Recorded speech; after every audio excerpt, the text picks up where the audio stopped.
Good morning, dear students. Myself, Dr. Mallayya, Assistant Professor of Sociology, Government First Grade College, Lokapur, Karnataka. ಪ್ರಿಯ ವಿದ್ಯಾರ್ಥಿಗಳೇ, ನಮಸ್ಕಾರ. ನನ್ನ ಹೆಸರು ಮಲ್ಲಯ್ಯ. ಸಮಾಜಶಾಸ್ತ್ರ ಸಹಾಯಕ ಪ್ರಾಧ್ಯಾಪಕನಾಗಿ ಸರ್ಕಾರಿ ಪ್ರಥಮ ದರ್ಜೆ ಕಾಲೇಜು ಲೋಕಾಪುರದಲ್ಲಿ ಕಾರ್ಯನಿರ್ವಹಿಸ್ತಾ ಇದ್ದೇನೆ.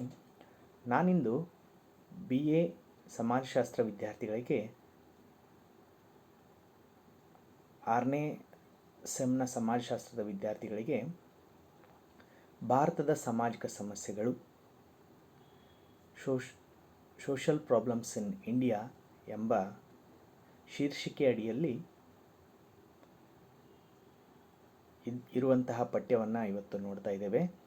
ನಾವು ಇವತ್ತು session number 21 meaning of prostitution, ವೇಶ್ಯಾವಾಟಿಕೆ ಮತ್ತು HIV ಏಡ್ಸ್ ಎಂಬ ಪಾಠವನ್ನು ನೋಡ್ತಾ ಇದ್ದೀವಿ. ಅದರಲ್ಲಿ ವೇಶ್ಯಾವಾಟಿಕೆಯ ಕಾರಣಗಳು, ವೇಶ್ಯಾವಾಟಿಕೆಯ ಸಮಸ್ಯೆಗಳು ಮತ್ತು ವೇಶ್ಯಾವಾಟಿಕೆಯನ್ನು ಪರಿಣಾಮಕಾರಿಯಾಗಿ ಸಮಾಜದಿಂದ ತೊಲಗಿಸುವಂತಹ ಉಪಾಯಗಳು, ಸರ್ಕಾರದ ಪ್ರಯತ್ನಗಳನ್ನು ನಾವು ಈ ಪಾಠದಲ್ಲಿ ನೋಡ್ತೇವೆ. ಹಾಗಾದರೆ ಫ್ರೆಂಡ್ಸ್, ನಾವು ವೇಶ್ಯಾವಾಟಿಕೆ ಅಂದರೇನು ಅನ್ನೋದನ್ನು ತಿಳಿದುಕೊಳ್ಳೋಣ. Meaning of prostitution.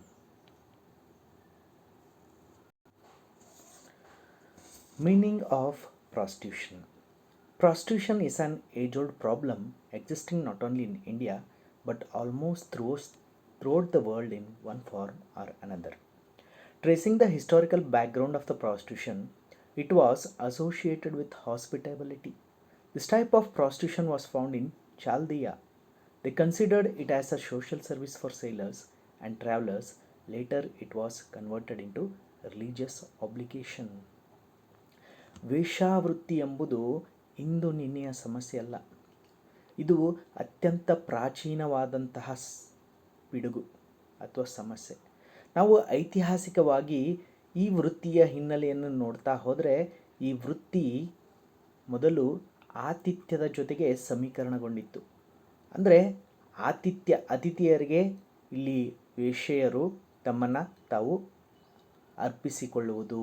ಚಾಲ್ದಿಯಾ ಎಂಬ ಪ್ರಾಂತ್ಯದಲ್ಲಿ ಈ ರೀತಿಯಾದಂಥ ಒಂದು ಹಿನ್ನೆಲೆಯನ್ನು ನಾವು ನೋಡ್ತೇವೆ. ಇಲ್ಲಿ ಈ ವೇಶ್ಯೆಯರು ಏನು ಮಾಡ್ತಾ ಇದ್ರು ಅಂದರೆ, ಸಮಾಜ ಸೇವೆಯ ಒಂದು ಭಾಗವಾಗಿ ತಮ್ಮನ್ನು ತಾವು ಇಲ್ಲಿ ಬಂದಂತಹ ಸಮಾಜ ಸೇವಕರಿಗಾಗಿರ್ಬೋದು, ಹೌದಾ, ಆ ಚಾಲ್ದಿಯಾ ಪ್ರಾಂತ್ಯದಲ್ಲಿ ಬಂದಂಥ ಸಮಾಜ ಸೇವಕರಿಗಾಗಿರ್ಬೋದು, ಅಥವಾ ಸೇಲರ್ಸ್ ಅಂತ ಏನು ಕರಿತೀವಲ್ಲ ನಾವು, ಟ್ರಾವೆಲರ್ಸ್, ಪ್ರವಾಸಿಗಳಿಗೆ, ಅವರಿಗೆಲ್ಲರಿಗೆ ತಮ್ಮ ದೇಹವನ್ನು, ದಣಿದಿರುವಂಥ ದೇಹಗಳನ್ನು ಅರ್ಪಿಸಿಕೊಳ್ಳುವಂಥ ಒಂದು ಪ್ರವೃತ್ತಿ ಹಿನ್ನೆಲೆಯಲ್ಲಿ ಈ ಒಂದು ವೇಶ್ಯಾವೃತ್ತಿ ಮೊದಲು ಏನಾಗಿತ್ತು, ಸಂಬಂಧ ಹೊಂದಿತ್ತು. ಹೌದಾ, ಇದನ್ನು ನಾವು ಅತಿಥೇಯ ರೂಪವಾಗಿ, ಕೇವಲ ಅತಿಥಿ ಸತ್ಕಾರದ ರೂಪದಲ್ಲಿ ಚಾಲ್ದಿಯ ಪ್ರಾಂತ್ಯದಲ್ಲಿ ಇದನ್ನು ಮಾಡ್ತಾಯಿದ್ರು. ಆದರೆ ಕಾಲಕ್ರಮೇಣ ಇದೇನಾಯಿತು, ಇದು ರಿಲಿಜಿಯಸ್ ಆಬ್ಲಿಗೇಷನ್ ಆಯಿತು, ಧರ್ಮದೊಂದಿಗೆ ಹೊಂದಿಕೊಂಡಿತು. ಧಾರ್ಮಿಕವಾಗಿ ಇದನ್ನು ಹಲವಾರು ಧರ್ಮಗಳು ಏನು ಮಾಡಿದವು, ಪ್ರಚೋದನೆಯನ್ನು ಕೊಟ್ಟವು, ವೇಶ್ಯಾವೃತ್ತಿಗೆ ಪ್ರಚೋದನೆಯನ್ನು ನೀಡಿದವು ಅಂದರೆ ತಪ್ಪಾಗಲಾರದು. ಇದು ವೇಶ್ಯಾವೃತ್ತಿ ಮಾನವ ಕುಲಕ್ಕೆ ಅಥವಾ ನಾಗರಿಕತೆಗೆ ಅಂಟಿದ ಒಂದು ಕಳಂಕ ಅಂದರೆ ತಪ್ಪಾಗಲಾರದು. ಹೌದಾ, ಮನುಷ್ಯನಿಗೆ ಲೈಂಗಿಕ ಬಯಕೆ ಎಂಬುದು ಸಹಜ. We all have sexual desires, food, shelter, hunger as well as sexual desire. ಮನೆ, ಆಹಾರ, ಲೈಂಗಿಕ ಬಯಕೆ ಇವೆಲ್ಲ ಮನುಷ್ಯನ ಬಯಕೆಗಳಲ್ಲಿ ಅತಿ ಉನ್ಮಾದವಾದಂಥವು ಅಥವಾ ಅತಿ ಪ್ರಾಮುಖ್ಯವಾದಂಥವು. ಆದರೆ ಮಾನವ ಸಮುದಾಯ ಈ ಲೈಂಗಿಕ ಬಯಕೆಯನ್ನು ನಿಯಂತ್ರಣ ಮಾಡಲಿಕ್ಕೆ ಅಂಥೇಳಿ ವಿವಾಹ ಎಂಬ ಸಾಮಾಜಿಕ ಸಂಸ್ಥೆಯನ್ನು ಕಟ್ಟಿಕೊಂಡು ಸಾಮಾಜಿಕ ಚೌಕಟ್ಟಿನಲ್ಲಿ ಗಂಡ ಹೆಂಡತಿ, ಪತಿ ಪತ್ನಿ ಎನ್ನುವ ಒಂದು ಭವಬಂಧನದಲ್ಲಿ ಇದ್ದು ಲೈಂಗಿಕ ಕ್ರಿಯೆಯನ್ನು ನಡೆಸಿ ಅಲ್ಲಿ ತಮ್ಮ ಲೈಂಗಿಕ ಬಯಕೆಯನ್ನು ಏನು ಮಾಡ್ತಾರೆ, ಕಂಟ್ರೋಲ್ ಮಾಡಿಕೊಳ್ಳಿಕ್ಕೆ ಅದೊಂದು ಸಾಧನವಾಗಿದೆ. ಹಾಗಾದರೆ when it comes to Indian origin of prostitution, it was believed that in the Brahmana period, prostitution known as Vishya or Vaishya was in existence in form of traders and merchants. The book Kama Sutra, written by Vatsayana, reveals that there are 3 types of prostitutes. ನೋಡಿಲ್ಲಿ ಭಾರತದಲ್ಲಿ ವೇಶ್ಯಾವೃತ್ತಿಯ ಪ್ರಾಚೀನತೆಗೆ ಬಂದಾಗ ಬ್ರಾಹ್ಮಣ ಪೀರಿಯಡ್ದಲ್ಲಿ ಅಂದರೆ ವೈದಿಕ ಯುಗದಲ್ಲಿಯೇ ನಾವು ಇದನ್ನು ನೋಡಬಹುದು. ಹೌದಾ? ಇಲ್ಲಿ ವೇಶ್ಯಾವೃತ್ತಿ ಹಿನ್ನೆಲೆಯಲ್ಲಿ ವೇಶ್ಯಾವೃತ್ತಿಯನ್ನು ಹೊಂದಿದವರಿಗೆ ವಿಷ್ಯ ಅಥವಾ ವೈಶ್ಯ ಎಂಬ ಕರೆಯುವ ಪದ್ಧತಿ ರೂಢಿಯಲ್ಲಿತ್ತು. ಈ ವೇಶ್ಯಾವೃತ್ತಿ ವ್ಯಾಪಾರದ ಮನೋಭಾವದಲ್ಲಿ ಅಥವಾ ವ್ಯಾಪಾರದ ರೀತಿಯಲ್ಲಿ ವೇಶ್ಯರು ಇಲ್ಲಿ ತೊಡಗಿಕೊಂಡಿದ್ದರು. ನಾವು ಜಗತ್ತಿನ ಅತ್ಯಂತ ಪ್ರಸಿದ್ಧ ಪುಸ್ತಕವಂತೆ ಹೇಳ್ಬೋದು ಕಾಮಸೂತ್ರ. ಆ ಪುಸ್ತಕದಲ್ಲಿ ವತ್ಸಾಯನ ಅವರು ಕೂಡ ಪ್ರಾಸ್ಟಿಟ್ಯೂಷನ್ ಬಗ್ಗೆ ಅಂದರೆ ವೇಶ್ಯಾವಾಟಿಕೆಯ ಬಗ್ಗೆ ಚರ್ಚಿಸ್ತಾರೆ. ಎಷ್ಟೊಂದು ವಿಧದ ವೇಶ್ಯಾವಾಟಿಕೆಗಳುಂಟು. ಆ ವೇಶ್ಯಾವಾಟಿಕೆ ಬಗ್ಗೆ ಹಲವಾರು ಆಯಾಮಗಳಲ್ಲಿ ಆ ಕಾಮಸೂತ್ರ ಪುಸ್ತಕದಲ್ಲಿ ನಾವು ನೋಡಬಹುದು. ವೈದಿಕ ಯುಗದಲ್ಲಿ ಕೂಡ during Vedic period commercialised prostitution was practised in India. Prostitutes were entertainers of guests, kings and ministers with songs and dances. Mahakavi Kalidasa works illustrate that religious prostitutes were attached to famous temple Mahakala of Ujjain. ಇಲ್ಲಿ ನೋಡ್ರಿ, ವೈದಿಕ ಯುಗದಲ್ಲಿ ಕೂಡ ವೇಶ್ಯಾವೃತ್ತಿ ಭಾರತದಲ್ಲಿ ಅಸ್ತಿತ್ವದಲ್ಲಿತ್ತು. ಯಾವ ರೀತಿ ಅಸ್ತಿತ್ವದಲ್ಲಿತ್ತಂದರೆ ವ್ಯಾಪಾರಿ ದೃಷ್ಟಿಕೋನದಲ್ಲಿ, ಕಮರ್ಷಿಯಲೈಸ್ಡ್ ಪ್ರಾಸ್ಟಿಟ್ಯೂಷನ್. ಇಲ್ಲಿ ವೇಶ್ಯರು ಏನು ಮಾಡ್ತಾಯಿದ್ರು ಅಂದರೆ ಬಂದಂತಹ ಅತಿಥಿಗಳಿಗೆ, ರಾಜ ಮಹಾರಾಜರುಗಳಿಗೆ, ಮಂತ್ರಿಗಳಿಗೆ ಏನು ಮಾಡ್ತಾಯಿದ್ರು, ತಮ್ಮ ನೃತ್ಯ ಹಾಡುಗಳ ಮೂಲಕ ಅವರನ್ನು ಸಂತುಷ್ಟಿ ಪಡುವಂತಹ ಒಂದು ಕಾಯಕದಲ್ಲಿ ವೇಶ್ಯರು ತೊಡಗಿಕೊಂಡಿದ್ದರು. ಮಹಾಕವಿ ಕಾಳಿದಾಸನು ಹೇಳ್ತಾನೆ that religious prostitutes were attached to famous temple Mahakal of Ujjain. ಉಜ್ಜಯಿನಿಯ ಮಹಾಕಾಳ ದೇವಸ್ಥಾನದಲ್ಲಿ ಏನು ಈ ವೇಶ್ಯರಿಗೆ ತಮ್ಮದೇ ಆದಂಥ ಒಂದು ಸ್ಥಾನಮಾನ, ಅವರಿಗೆ ಹಾಡಲಿಕ್ಕೆ, ಅವರಿಗೆ ನೃತ್ಯ ಮಾಡಲಿಕ್ಕೆ ಏನು ಇಲ್ಲಿ ಅವಕಾಶ ಕೊಡ್ತಾಯಿದ್ರು. ಮತ್ತು ಈ ದೇವರನ್ನು ಆ ವೇಶ್ಯಾವೃತ್ಯದ ಹಿನ್ನೆಲೆ ಇರುವವರಿಗೆ ಸಮೀಕರಣ ಮಾಡಿದ್ದಾರೆ. ನಾವು ಇವತ್ತು ಕರ್ನಾಟಕದಲ್ಲಿ ನೋಡ್ತಾ ಇದ್ದೀವಿ ಸೌದತ್ತಿ, ಯಲ್ಲಮ್ಮ, ಚಂದ್ರಗುತ್ತಿ ಅಂಥೇಳಿ ಶಿವಮೊಗ್ಗದಲ್ಲಿ. ಇವೆಲ್ಲವೂ ಈ ದೇವತೆಯರು ಅಥವಾ ಈ ದೇವತೆಯ ಆರಾಧಕರು ಏನು ಮಾಡ್ತಾರೆ ಅಂದರೆ ತಮ್ಮ ಮಕ್ಕಳನ್ನು ಏನು ಮಾಡ್ತಾರೆ, ವೇಶ್ಯಾವೃತ್ತಿಗೆ ಬಿಡುವ ಒಂದು ಪರಿಪಾಠವನ್ನು ನಾವು ಕರ್ನಾಟಕದಲ್ಲಿ ಕೂಡ ನೋಡಿದ್ದೇವೆ. So in Indian mythology we find many evidences like Maneka, Rambha, Urvashi and Tilottama as high class prostitutes. ನಾವು ಭಾರತೀಯ ಪುರಾಣ ಕಥೆಗಳಲ್ಲಿ ಕೂಡ ನೋಡಿದ್ದೇವೆ ಮೇನಕೆ, ರಂಬೆ, ಊರ್ವಶಿ, ತಿಲೋತ್ತಮೆ ಎಂಬ ಹೈ ಕ್ಲಾಸ್ ಪ್ರಾಸ್ಟಿಟ್ಯೂಟ್ಸನ್ನು. ಇವರು ದೇವಾನುದೇವತೆಗಳಿಗೆ ಸುಖ ನೀಡತಕ್ಕಂತಹ ವೇಶ್ಯರು ಅಂಥೇಳಿ ನಮ್ಮ ಪುರಾಣ ಕಥೆಗಳಲ್ಲಿ ನಾವು ಸಾಕಷ್ಟು ಬಾರಿ ಇವರ ಹೆಸರನ್ನು ಉಲ್ಲೇಖ ಮಾಡಿದ್ದುಂಟು, ಕೇಳಿದ್ದುಂಟು. ಮಹಾಭಾರತ, ರಾಮಾಯಣಗಳಲ್ಲಿ ಕೂಡ ನಾವು ಇವರ ಹೆಸರುಗಳನ್ನು ಕೇಳಿದ್ದೇವೆ. ಸೊ ಹಾಗಾದರೆ what is the meaning, the definitions of ಪ್ರಾಸ್ಟಿಟ್ಯೂಷನ್ಸ್?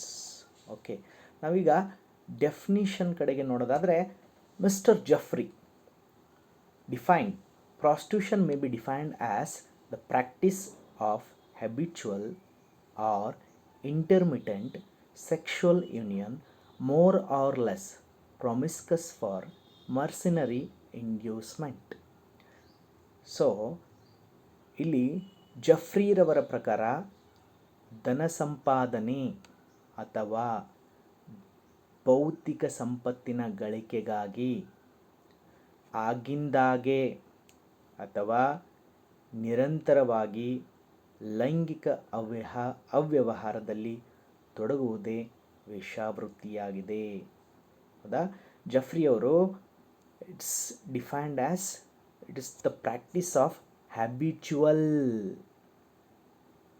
or intermittent sexual union, ಆಗಿಂದಾಗೆ ಅಥವಾ ನಿರಂತರ. ಹ್ಯಾಬಿಚುವಲ್ ಅಂದರೆ ಅವಾಗವಾಗ, ಹವ್ಯಾಸವಾಗಿ, ಅಥವಾ ಇಂಟರ್ಮಿಟೆಂಟ್ ಅಂದರೆ ನಿರಂತರವಾಗಿ ಲೈಂಗಿಕ ಅವ್ಯವಹಾರದಲ್ಲಿ, ಮೋರ್ ಆರ್ ಲೆಸ್ ಪ್ರೊಮಿಸ್ಕಸ್ ಲೈಂಗಿಕ ಅವ್ಯವಹಾರದಲ್ಲಿ ತೊಡಗುವುದನ್ನು ವೇಶ್ಯಾವೃತ್ತಿ ಎಂದು ಜಫ್ರಿಯವರು ಕರೆಯುತ್ತಾರೆ. ಮುಂದುವರೆದು ಪ್ರೊಫೆಸರ್ ಎಲಿಯಟ್ ಮತ್ತು ಮೆರಿಲ್.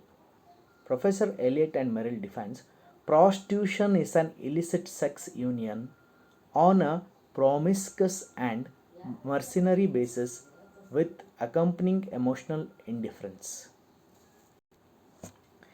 ಇಲ್ಲಿ ಪ್ರೊಫೆಸರ್ ಎಲಿಯಟ್ ಆ್ಯಂಡ್ ಮೆರಿಲ್ ಅವರು ಧನ ಸಂಪಾದನೆಯ ಉದ್ದೇಶವನ್ನಿರಿಸಿಕೊಂಡು ಭಾವನಾತ್ಮಕ ಔದಾಸೀನ್ಯದೊಂದಿಗೆ, ನೋಡ್ರಿ, there is nothing emotional, nothing personal, ಇಲ್ಲಿ ಯಾವುದೇ ರೀತಿಯ ಸಂಬಂಧಗಳಿಲ್ಲ, ಗಂಡ ಹೆಂಡತಿ ಪ್ರೇಮಿಗಳು, ಎಮೋಷ್ನಲ್ ಇಂಡಿಫರೆನ್ಸ್, ಹೌದಾ, ಭಾವನಾತ್ಮಕ ಔದಾಸೀನ್ಯದೊಂದಿಗೆ ಅನೈತಿಕ ಸಂಭೋಗದಲ್ಲಿ ತೊಡಗುವುದೇ ವೇಶ್ಯಾವೃತ್ತಿಯಾಗಿದೆ. Prostitution is an illicit sex union, ಅನೈತಿಕ ಸಂಭೋಗ, ಆನ್ ಅ ಪ್ರಾಮಿಸ್ಕಸ್, ಅಶ್ಲೀಲ, ಪ್ರಾಮಿಸ್ಕಸ್ ಅಂದರೆ ಅಶ್ಲೀಲ, ಮತ್ತು ಆ್ಯಂಡ್ ಮರ್ಸಿನರಿ ಬೇಸಿಸ್, ಧನ ಸಂಪಾದನೆಯ ಉದ್ದೇಶ, ಬೇರೆ ಯಾವ ಉದ್ದೇಶ ಇಲ್ಲ ಇಲ್ಲಿ, only to earn money, yes, on a mercenary basis with accompanying emotional indifference, ಯಾವುದೇ ರೀತಿಯ ಭಾವನಾತ್ಮಕ ಸಂಬಂಧಗಳಿಲ್ಲದೆ ಭಾವನಾತ್ಮಕವಾಗಿ ಔದಾಸೀನ್ಯದೊಂದಿಗೆ ಅನೈತಿಕ ಸಂಬಂಧದಲ್ಲಿ ತೊಡಗುವುದೇ ವೇಶ್ಯಾವೃತ್ತಿ ಎಂದು ಪ್ರೊಫೆಸರ್ ಎಲಿಯಟ್ ಮತ್ತು ಮೆರಿಲ್ ರವರು ಹೇಳುತ್ತಾರೆ. ಮುಂದುವರೆದು May G in the encyclopaedia of social sciences volume 12 defines prostitution as an act of social intercourse characterized by barter, promiscuity and emotional indifference. More or less we can find the same definition of professor Elliott and Merrill. ಇಲ್ಲಿ ನಾವು Elliott ಮತ್ತು Meryl ರವರ ಡೆಫಿನಿಷನ್ಗೂ ಮೇಜೆಯರವರ ಡೆಫಿನಿಷನ್ಗೂ ಬಹಳ ಸಾಮ್ಯತೆಯನ್ನು ನೋಡ್ಬೋದು. Encyclopaedia of social sciences ಸಂಪುಟ 12ರಲ್ಲಿ ಮೇಜೆಯವರು ಏನು ಹೇಳ್ತಾರಂದರೆ, ಸಾಟಿ ವಿನಿಮಯ, ಬಾರ್ಟರ್, ಹೌದಾ, ಪ್ರಾಮಿಸ್ಕಿಟಿ, ಅನಿರ್ಬಂಧತೆ, ಹೌದಾ, ಮತ್ತು ಭಾವನಾತ್ಮಕ ನಿರ್ಲಿಪ್ತತೆಯ ಲಕ್ಷಣಗಳು, emotional indifference. My dear students, I repeat, it's prostitution is an act of social intercourse, ಹೌದಾ, ಸಾಮಾಜಿಕವಾಗಿ ಸಂಭೋಗ ಹೊಂದುವ ಅಥವಾ ಸಂಭೋಗ ಮಾಡುವ ಇಚ್ಛೆಯುಳ್ಳವರು ಏನು ಮಾಡ್ತಾರೆ ಇಲ್ಲಿ, they involve in prostitution which characterised by barter, ವಿನಿಮಯ, ನೀನು ದುಡ್ಡು ಕೊಡು, ನಾನು ನಿನಗೆ ನನ್ನ ದೇಹವನ್ನು ಅರ್ಪಿಸ್ತೇನೆ. This is exchange of something for money, exchange of her body for money, her body or his body for money. ಸಾಟಿ ವಿನಿಮಯ, ಪ್ರಾಮಿಸ್ಕಿಟಿ, ಅಶ್ಲೀಲತೆ, ಅನಿರ್ಬಂಧತೆ ಮತ್ತು ಭಾವನಾತ್ಮಕ ನಿರ್ಲಿಪ್ತತೆಯ ಲಕ್ಷಣಗಳನ್ನು ಹೊಂದಿರುವ ಸಂಭೋಗ ಕ್ರಿಯೆಯನ್ನು ನಾವು ವ್ಯಭಿಚಾರ ಅಂಥೇಳಿ ಕರೆಯುತ್ತೇವೆ. ಮುಂದುವರೆದು, the suppression of immoral traffic in women and girls act 1956 defines prostitution as an act of a female who offers her body for promiscuous sexual intercourse for hire, whether in money or in kind. So the more or less same definition which is given by Professor Eliot Merrill as well as encyclopedia of social sciences given by ಮೇಜಿ. ಇಲ್ಲಿ ಕಾಯ್ದೆ, ಸ್ತ್ರೀಯರು ಮತ್ತು ಹೆಣ್ಣುಮಕ್ಕಳ ಅನೈತಿಕ ವಿಕ್ರಿಯ ಪ್ರತಿಬಂಧಕ ಕಾಯ್ದೆ 1956ರ ಪ್ರಕಾರ ಹಣ ಅಥವಾ ಇತರೆ ಸೌಲಭ್ಯಕ್ಕೋಸ್ಕರ ಅಕ್ರಮ ಲೈಂಗಿಕ ಸಂಬಂಧಕ್ಕಾಗಿ ತನ್ನ ದೇಹವನ್ನು ವಿಕ್ರಯಿಸುವ ಸ್ತ್ರೀಯ ಕ್ರಿಯೆಯನ್ನು ವೇಶ್ಯಾವೃತ್ತಿ ಎಂದು ಎನ್ನಬಹುದು. ಸೊ ಡಿಯರ್ ಫ್ರೆಂಡ್ಸ್, ಇಲ್ಲಿ ಕೂಡ ಹಣ, ಹೌದಾ, earning money is the main intention behind prostitution. So ಈ 4 ಡೆಫಿನಿಷನ್ಗಳಲ್ಲಿ ಕಾಮನ್ ಆಗಿ ನಾವು ನೋಡೋದು ಏನು ಅಂದರೆ, the one thing which we find common is the sexual intercourse is first emotionally indifference. ಇಲ್ಲಿ ಯಾವುದೇ ರೀತಿಯ ಭಾವನೆಗಳಿಗೆ ಜಾಗವಿಲ್ಲ. ಹೌದಾ, ನನ್ನ ಗಂಡ, ನನ್ನ ಹೆಂಡತಿ, ನಾವು ಪ್ರೇಮಿಗಳು, ಹೌದಾ, ಇಲ್ಲಿ ನಾವು ಸಂಬಂಧಿಕರು, ಯಾವುದೇ ರೀತಿಯ ಭಾವನೆಗಳು. He is just a customer. ಅವರು ಕೇವಲ ವ್ಯಾಪಾರದ ದೃಷ್ಟಿಯಿಂದ ಅವನನ್ನು ಒಬ್ಬ ಗ್ರಾಹಕನಾಗಿ ಮಾತ್ರ ನೋಡುವಂಥ ಪರಿವೃತ್ತಿಯನ್ನು ಬೆಳೆಸಿಕೊಂಡಿರ್ತಾರೆ. ಇಲ್ಲಿ ಪ್ರೀತಿ, ಪ್ರೇಮ, ಕರುಣೆ, ವಾತ್ಸಲ್ಯ, ಯಾವುದೇ ಭಾವನಾತ್ಮಕ ಅಂಶಗಳಿಗೆ ಬೆಲೆ ಇಲ್ಲ. ಎರಡನೇದು, ಈ ಕ್ರಿಯೆಯಲ್ಲಿ ತೊಡಗುವವರು ಕೇವಲ 99% ಹೆಚ್ಚು ಹಣಕ್ಕಾಗಿ, purely for the purpose of money, ದುಡ್ಡನ್ನು ಗಳಿಸುವ ಉದ್ದೇಶದಿಂದ ಅವರು ಈ ಒಂದು ವೃತ್ತಿಯಲ್ಲಿ ತೊಡಗಿಕೊಂಡಿದ್ದಾರೆ ಎಂದರೆ ತಪ್ಪಾಗಲಾರದು. ಸೊ ಇವೆರಡು ನಾವು ಮುಖ್ಯವಾಗಿ ಗಮನದಲ್ಲಿ ಇಟ್ಟುಕೊಳ್ಳುವಂತಹದ್ದು. So with this, my dear friends, I have referred these many books. So hence in the next session we are going to deal with what are the characteristics of prostitution. ನಾವು ಇವತ್ತು ಅರ್ಥ, ಪ್ರಾಸ್ಟಿಟ್ಯೂಷನ್ನ ಐತಿಹಾಸಿಕ ಹಿನ್ನೆಲೆ, ಭಾರತದಲ್ಲಿ ಆಗಿರ್ಬೋದು, ಜಾಗತಿಕವಾಗಿರ್ಬೋದು, ಸ್ವಲ್ಪ ನಾವು ಸಮ್ಮರಿಯನ್ನು ನೋಡಿದ್ವಿ. ಅದರ ಡೆಫಿನೇಷನ್ಗಳನ್ನು, ವ್ಯಾಖ್ಯಾನಗಳನ್ನು, ಬೇರೆ ಬೇರೆ ಸಮಾಜಶಾಸ್ತ್ರಜ್ಞರು ಕೊಟ್ಟಂತಹ ವ್ಯಾಖ್ಯಾನಗಳನ್ನು ನಾವಿವತ್ತು ನೋಡಿದ್ವಿ. So let me conclude that prostitution as a social problem is still rampantly causing problem to Indian society. ವೇಶ್ಯಾವಾಟಿಕೆ ಇವತ್ತಿಗೂ ಕೂಡ ಭಾರತೀಯ ಸಮಾಜದ ಬಹುದೊಡ್ಡ ಸಮಸ್ಯೆಯಾಗಿಯೇ ಉಳಿದಿದೆ. ಅದಕ್ಕೆ ಅಂಥೇಳಿ ಸಾಕಷ್ಟು ದೊಡ್ಡ ದೊಡ್ಡ ನಗರಗಳಲ್ಲಿ ರೆಡ್ ಲೈಟ್ ಏರಿಯಾಗಳನ್ನು ನಾವು ನೋಡ್ತೀವಿ. ಮುಂಬೈ ಅಂತ ಹೋದ್ವಿ, ಮುಂಬೈಯಲ್ಲಿ ಖಾಮಾಟಿಪುರಂ, ಮುಂಬೈಯ ಸ್ಲಮ್ಗಳಲ್ಲಿ ನಾವು ರೆಡ್ ಲೈಟ್ ಏರಿಯಾಗಳಂತ ಬೇರೆ ಬೇರೆ ಊರುಗಳಲ್ಲಿ ನಾವು ಇವತ್ತು ನೋಡ್ತೀವಿ. ಇವತ್ತಿಗೂ ಈ ಒಂದು ಸಮಸ್ಯೆಗೆ ಸಂಪೂರ್ಣವಾಗಿ ನಶಿಸಿ ಹೋಗಿಲ್ಲ. ಈ ಸಮಸ್ಯೆ ಬೇರೆ ಬೇರೆ ರೂಪಗಳು, ಮೊದಲೇನಿತ್ತಲ್ಲ ವೇಶ್ಯಾವಾಟಿಕೆ, ಅದು ಬೇರೆ ಬೇರೆ ರೂಪಗಳನ್ನು ಪಡೆದುಕೊಂಡು ಇವತ್ತು ಬೇರೆ ಬೇರೆ ರೂಪಾಂತರವಾಗಿ ಈ ಸಮಸ್ಯೆ ನಮ್ಮನ್ನು ಕಾಡ್ತಾ ಇದೆ. ಇದನ್ನು ನಾವು ಮುಂದಿನ ಸೆಷನ್ಗಳಲ್ಲಿ ನೋಡೋಣ. Thank you for your patience listening.